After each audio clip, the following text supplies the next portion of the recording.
Alors qu'une jeune fille prenait des photos, elle captura par accident la scène d'un meurtre. Loin de prendre la fuite immédiatement, la courageuse, voire téméraire, jeune fille profita du moment et photographiait les traits de son visage. Après avoir tout fait, Anna se hâta jusqu'au bord de la route, prête à appeler son oncle pour qu'il l'emmène au commissariat. Mais à ce moment-là, la voiture était vide. Se pouvait-il que son oncle, après avoir entendu le coup de feu, soit retourné à sa recherche? En y pensant, Anna fit aussitôt demi-tour. Et comme elle le craignait, son oncle était déjà face au tueur. En voyant cela, Anna tenta désespérément de l'avertir. Mais tout était déjà trop tard. Son oncle fut abattu d'une balle dans la tête. Alors que le tueur s'apprêtait à réduire Anna au silence, son attention fut attirée par l'appareil photo qu'elle tenait. Profitant de son moment d'hésitation, Anna se retourna et s'enfuit à toutes jambes. Sans issue, elle finit par se réfugier dans une maison voisine pour demander de l'aide. Le propriétaire, totalement abasourdi, n'eut même pas le temps de poser une question qu'une balle surgit de nulle part lui atteignit la cheville. Ce n'est qu'à ce moment-là que Nick comprit que la fillette était pourchassée. Voyant le tueur se rapprocher pas à pas, Nick se réfugia rapidement à l'intérieur. Il attrapa son fusil de chasse et arme à l'arme. Au moment où le tueur força la porte, Nick effectua un mouvement de côté et lança une attaque surprise. Mais en raison de la distance, le tir ne toucha pas un point vital. Ayant pris conscience de la puissance du fusil, le tueur n'osa plus attaquer de front. Il ne put que se replier dans un angle et attendre une occasion, tandis que Nick, blessé à la jambe, était incapable de livrer un combat à mort. Les deux camps se retrouvèrent ainsi dans une impasse. Pour dissuader le tueur, Nick prétendit avoir déjà appelé la police. Comme prévu,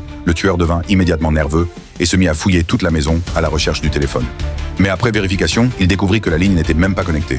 Il fit alors une proposition. Tant que Nick lui remettait la fillette, il partirait sans faire d'histoire. Après tout, la jeune fille avait été témoin du meurtre commis avec une arme à feu. En regardant la fillette au visage encore enfantin, Nick savait parfaitement que si elle était livrée, elle mourrait à coup sûr. Il refusa donc catégoriquement la proposition, et tous deux comprirent que la suite serait une longue et pénible confrontation. En préparation de l'affrontement à venir, chacun se mit à soigner ses blessures par balle. Une fois ses plaies traitées, Nick eut soudain une idée. Il demanda à la fillette d'apporter des serviettes ainsi qu'une ampoule, puis la plaça contre sa poitrine et exerça une forte pression jusqu'à ce qu'elle éclate en éclats de verre. Sans hésiter, Nick répandit tous les débris sur l'escalier. Ainsi, au moindre mouvement du tueur, il pourrait être alerté à l'avance. Anna raconta ensuite à Nick toute l'histoire dans ses moindres détails. Pour éviter toute perte de preuves, elle lui confia rapidement la pellicule de l'appareil photo. Mais Nick n'avait pas la certitude de pouvoir protéger cette pellicule jusqu'au bout de cet affrontement.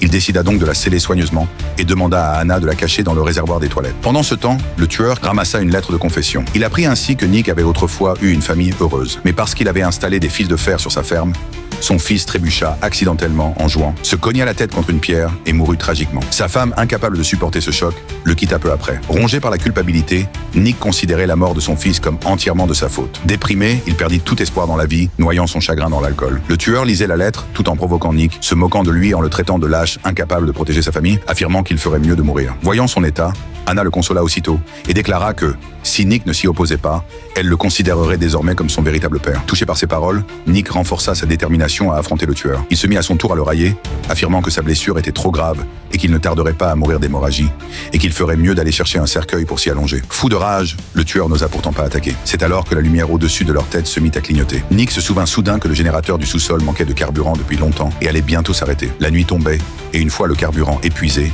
toute la maison serait plongée dans l'obscurité. Étant donné sa mobilité réduite, il ne serait alors plus en mesure de garantir la sécurité d'Anna.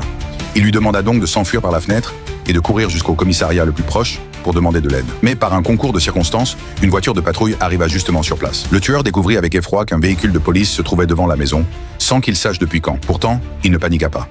Il enfila calmement une cagoule et pointa son arme vers la porte. Après avoir entendu un bruit sourd de chute à l'extérieur, il ouvrit lentement la porte. Le policier était grièvement blessé et à l'agonie. Alors que le tueur s'apprêtait à lui tirer le coup de grâce, Anna, qui descendait du 2e étage, fit accidentellement du bruit. Furieux, le tueur se précipita dehors, mais découvrit que son arme était à court de munitions. Dans sa colère, il reporta toute sa violence sur le policier grièvement blessé. Afin d'éviter d'attirer l'attention, il conduisit ensuite la voiture de police dans le garage pour la dissimuler. Anna, qui avait tout vu depuis l'étage, informa aussitôt Nick. En l'entendant, Nick comprit qu'une opportunité s'offrait à lui. Profitant du moment où le tueur revenait, il se précipita sur le balcon, pointa son fusil sur lui et le menaça de partir immédiatement, sous peine de lui faire exploser la tête d'un coup de feu. Mais le tueur resta imperturbable. Il était convaincu que la portée du fusil de chasse était trop courte pour lui infliger une blessure mortelle. Il provoqua même Nick, l'incitant à tirer. Les deux hommes restèrent ainsi dans une impasse pendant plusieurs minutes. Le tueur en tira alors une conclusion. Il devina que Nick n'avait plus qu'une seule cartouche dans son arme, ce qui expliquait son hésitation à tirer. Et les faits confirmèrent effectivement son intuition.